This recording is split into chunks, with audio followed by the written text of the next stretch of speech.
Hello, everyone, and welcome once again to the next installation of the Mohawk College Alumni Seminar Series.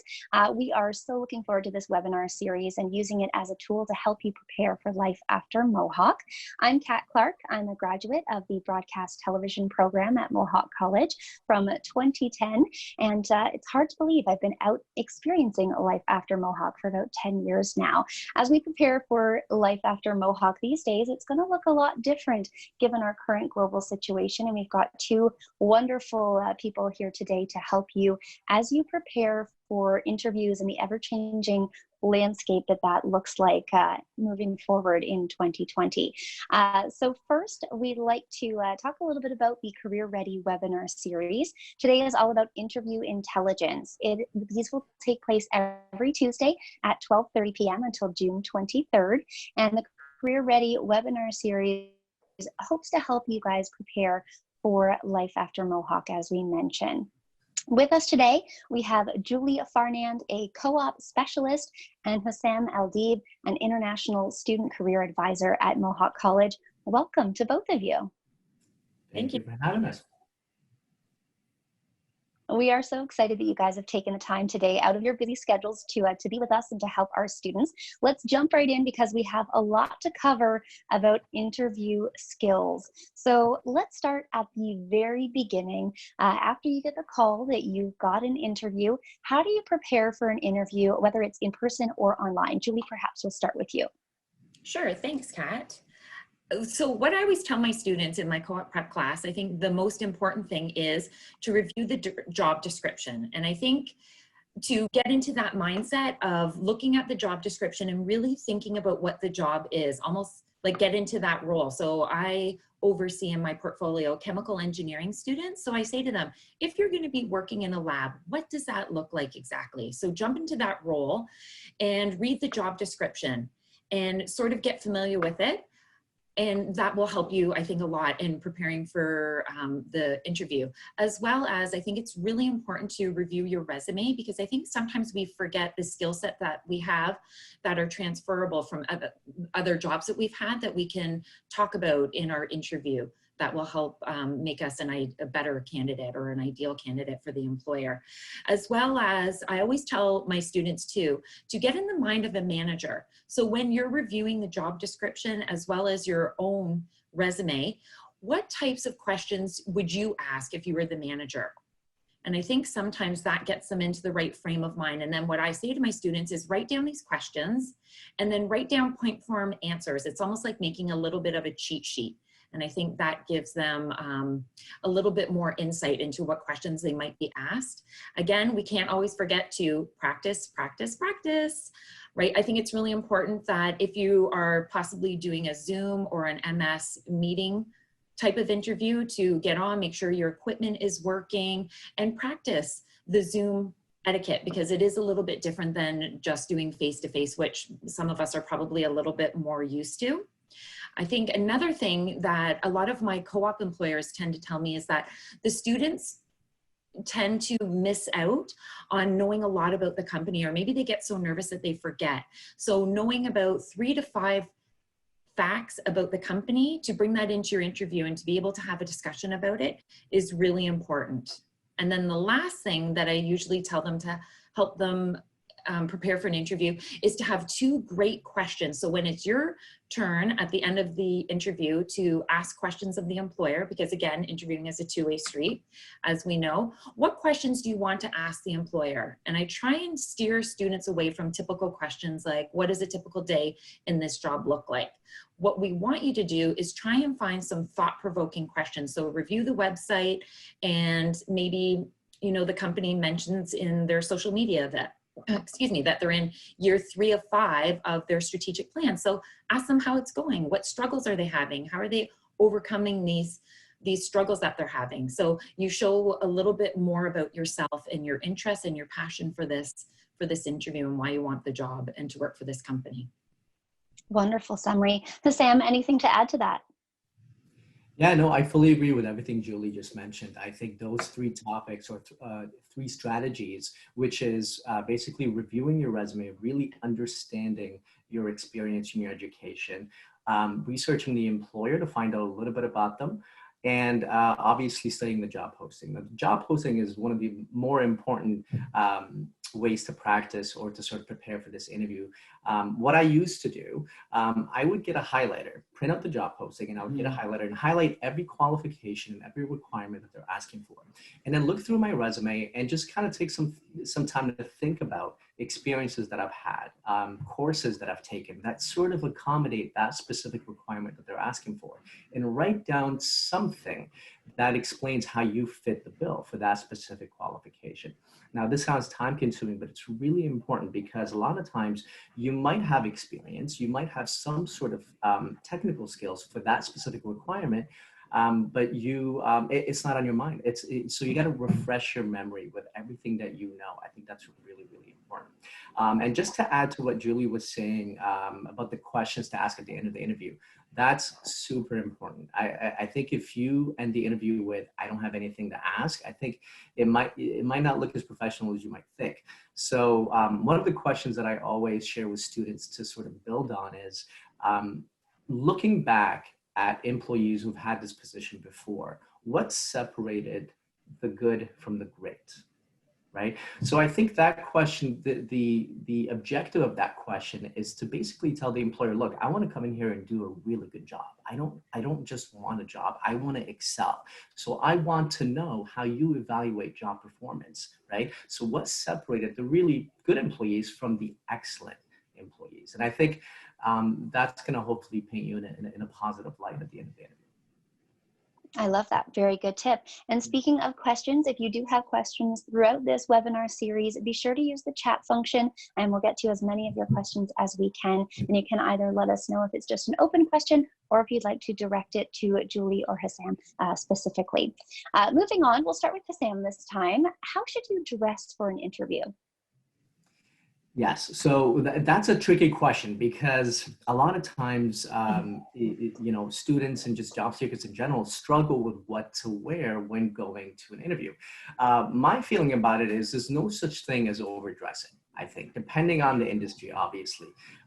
So if you're not really sure, right, whether you're a male, female, or, any gender, I think you should consider dressing comfortable yet professional.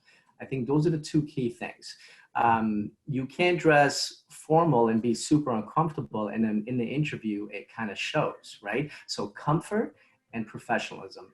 And you have to have an understanding of what the different types of sort of attire is. So casual, business, formal. So do a little bit of research about what that looks like, and look at some images of what that, outfit looks like for anyone and sort of try to build on that. I think that's really, really important. But if you're not really sure of what's expected, it's always better to overdress than underdress. I would imagine that an employer would be happy that you came in a suit as opposed to shorts and sandals, right? Even if they weren't really expecting you to have a suit on, but if you come in with shorts and sandals, that shows unprofessionalism. It shows that you're not really excited about the job. We want to show excitement. We want to show that you're there, you're taking this seriously, and you want to make sure that you showcase professionalism in the interview. Terrific. Julie, anything to add there? Break it down just a little bit. I agree with everything Hassam said, but what I tell my female students is I always say cover from neck to knee. And that's just a simple rule of not wearing anything too low cut, keeping it really simple, like very muted colors in a sense, nothing super vibrant to take away from you as the interviewee. You want the employers sitting across the table to be actually focused on what you're saying and not so much what you're wearing. So everything's simple, from hair to makeup to jewelry to maybe having a simple blouse, and you can throw on a blazer, wear a skirt or pants, wear flats. I've seen students try and walk in heels because they think it's more professional, and if you haven't practiced, that might not go over so well. So, and then with gentlemen, I usually say wear a collared shirt, everything sort of tucked in, look professional, wear cotton pants or, that look nice and neat, dress pants, nice shoes. And what I mean by nice shoes is that they really should be clean and look professional and ready for an interview. Because again, an employer is making their decision probably within the first 10 to 90 seconds. So first impressions are important. Very interesting about the color, Julie. I've heard, I've heard that both ways, because some people say, if I'm wearing a bright, red shirt or a floral pattern or something like that, I'm more memorable and I stand out in their mind. But you prefer something a little more muted and professional to not distract from the interview? Yes, I try and say to my students, if you can wear colors that are maybe even a little bit, as they say, the power colors, navy blue, gray, and black, just because it tends to, again, not take away from what you're saying, as well as if you had a backdrop of a painting and an employer was trying to see what the paint is instead of paying attention to what you're actually saying. I think that's more important. Very good point. Hassam, did you have something to add there? Yeah, I think, I do agree with what Julie's saying in terms of the colors. I think you got to go about it with harm reduction. So the take as little risk as possible with the way you're dressed. I think is a good way of thinking about it. In addition, I did forget to mention something about cologne and perfume. I think that's something really important, especially depending on the culture you come from. Like, I come from the Middle East, and it's, I think, frowned upon to leave the house without cologne on. So it's important to know that when you go to a job interview, it's very important not to put any cologne or perfume on. You'll notice a lot of times when you go into offices, it'll say, perfume-free environment, whatever the case, because some people might be allergic, some people might have a real problem with the smell. So try to avoid that as much as possible. That's a great point. Very good point. Very good point. All right. On to our next question. And just a reminder, once again, if you do have questions, pop them in the chat there and we'll get to as many of them as we can. We've got a question here. We will start with Julie this time. Now that we've learned about prepping for an interview and how to dress, what are some tips for actually executing that interview? How to answer the questions and what questions to ask at the end? We covered a little bit, but let's talk about how to answer questions specifically. Okay, so in answering questions, I think that, again, for my students, I would make sure that you're sort of in the zone for what the job is.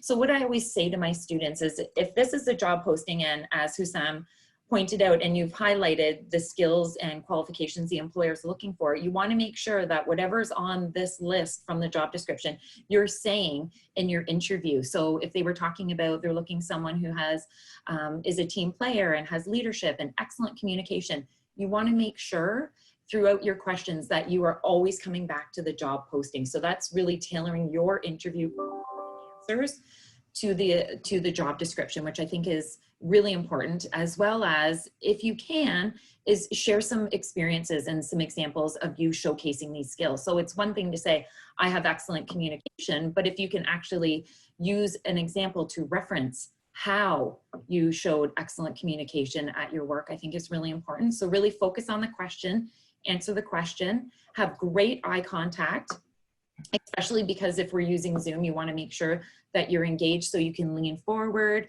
nod, smile, all of those things, showing that you're very engaged. The other thing is, if you're answering some behavioral type questions, I practice with my students using the STAR method. So go over what the situation is, what the tasks were, your actions, and then what the results were. And again, when you're using this type of model, make sure to always keep everything professional and positive. Terrific. Hassam, anything to add? Yeah, that's a great point in terms of understanding the difference between a behavioral-based question and a skills-based question. The behavioral-based question example would be, tell me about a time when you had a conflict with a coworker and how you handled it. So the employer is trying to figure out how you behave in certain scenarios and situations.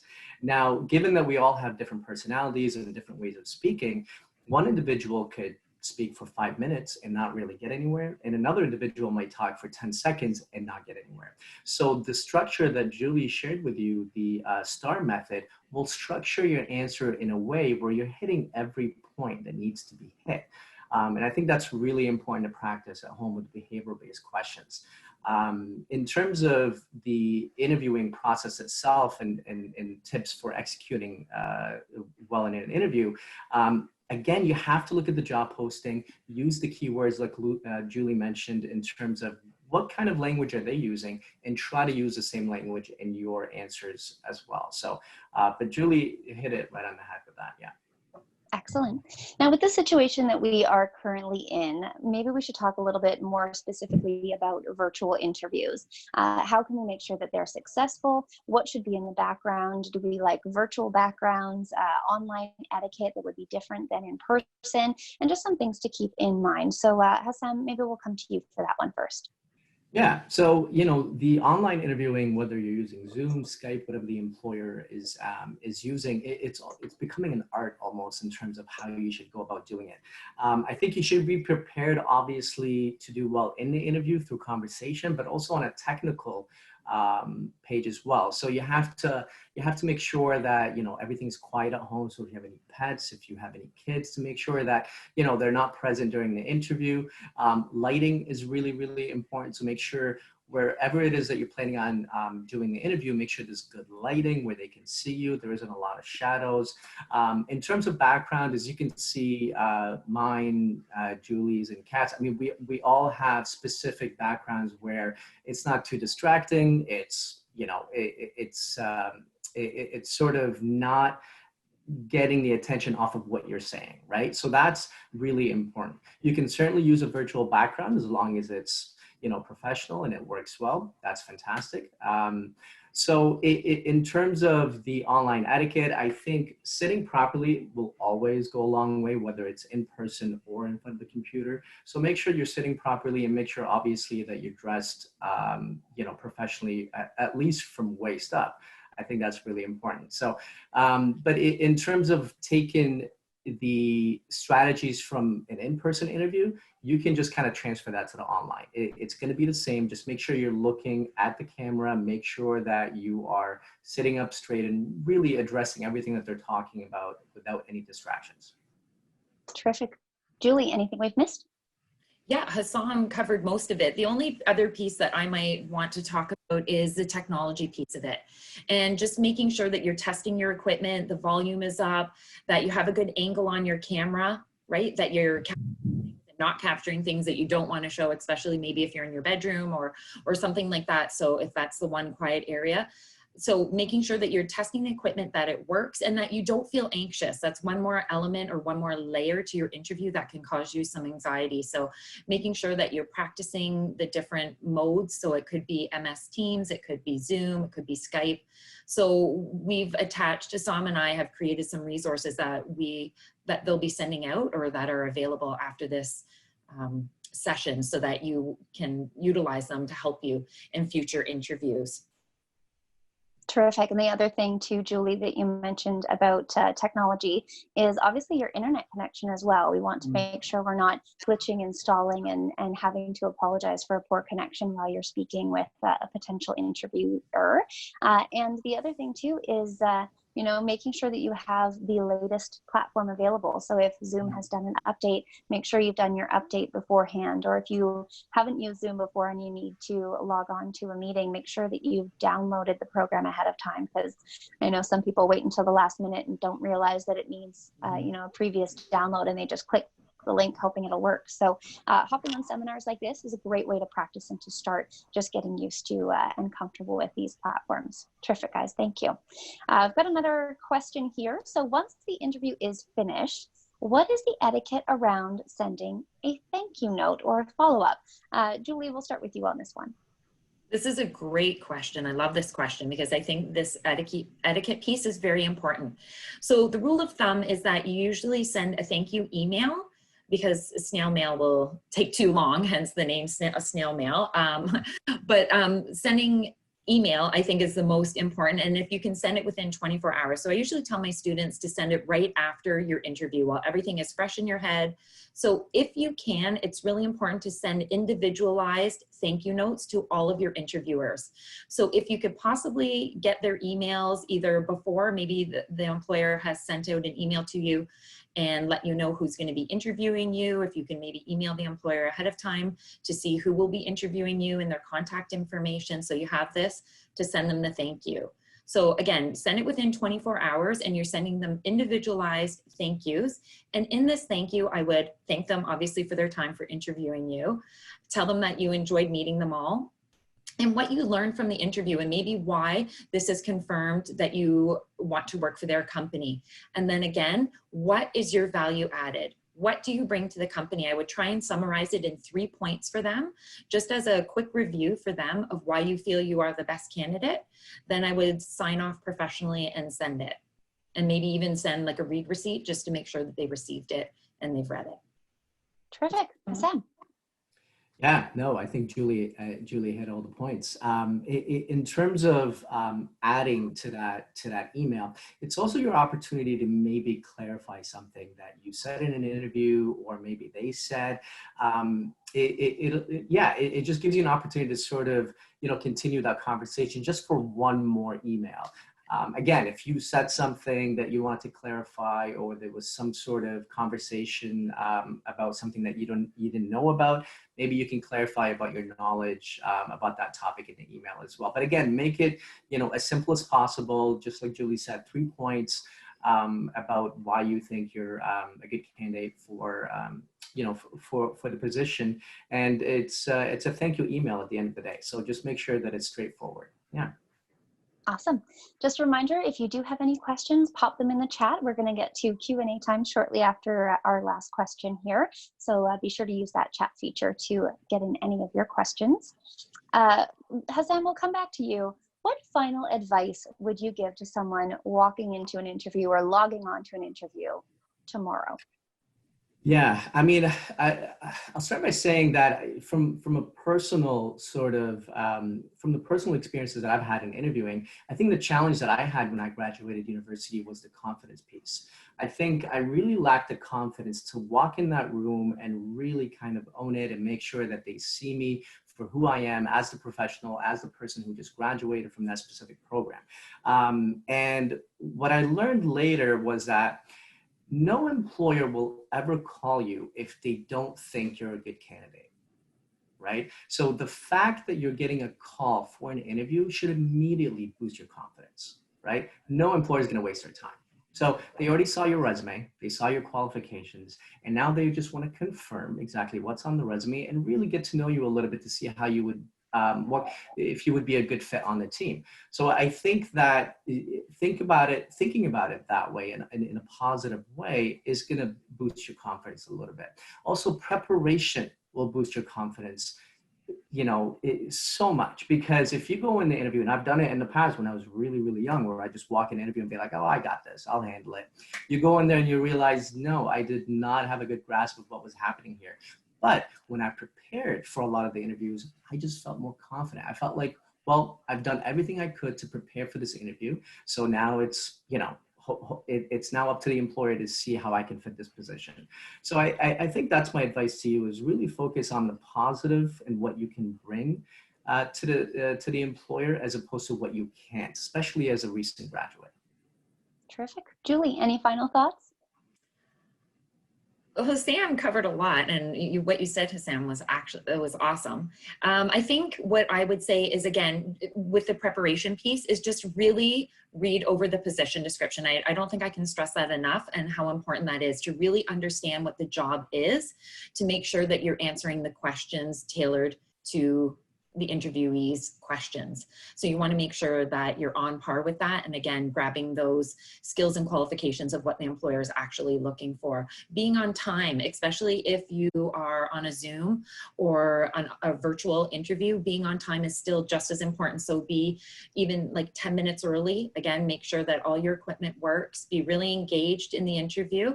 And again, my philosophy, or what I always practice even myself, and I have for quite a few years, is, again, writing down what I think a manager is going to ask me as questions, write down the answers in point form, and use them as a cheat sheet. And then what I do is I have a file started online, and then I have all my questions there. It's like studying for a test, right? You go in and you maybe modify the questions each time you're interviewed, but they're already right there with all of your own examples and experiences of what you've experienced in your life that you want to showcase to employers. So, and then after the interview, I always tell students, write down every question that you were asked right away as soon as you can, and then fill in what your answer was, and maybe what you would have liked to have said. So again, you have another cheat sheet of answers that can help you practice. And as well, resources on Indeed .ca have been really helpful, and I utilize those a lot when working with my students and helping them prep for any career search. Terrific. Excellent. Thank you both so much for joining us today and taking time out of your busy schedules. I know we appreciate it and our students appreciate it. Thank you once again. Very welcome. Thank you for having us. No problem. We do have no other questions coming in the chat at this point, but if you are watching and you've thought of something after the fact, you can always reach out to the alumni office and they'll be sure to get your questions answered. Just a reminder, next week, that is June the 9th at 12:30 on Tuesday, we will be talking about the job hunt. So now that you are prepared with your resume and your interview intelligence, we are going to be discussing how to go out there and get that job. So we will see you next Tuesday, that is June the 9th at 12:30. For more information, please visit mohawkcollege.ca/alumni. Thank you so much for joining us today. Bye for now. Thanks.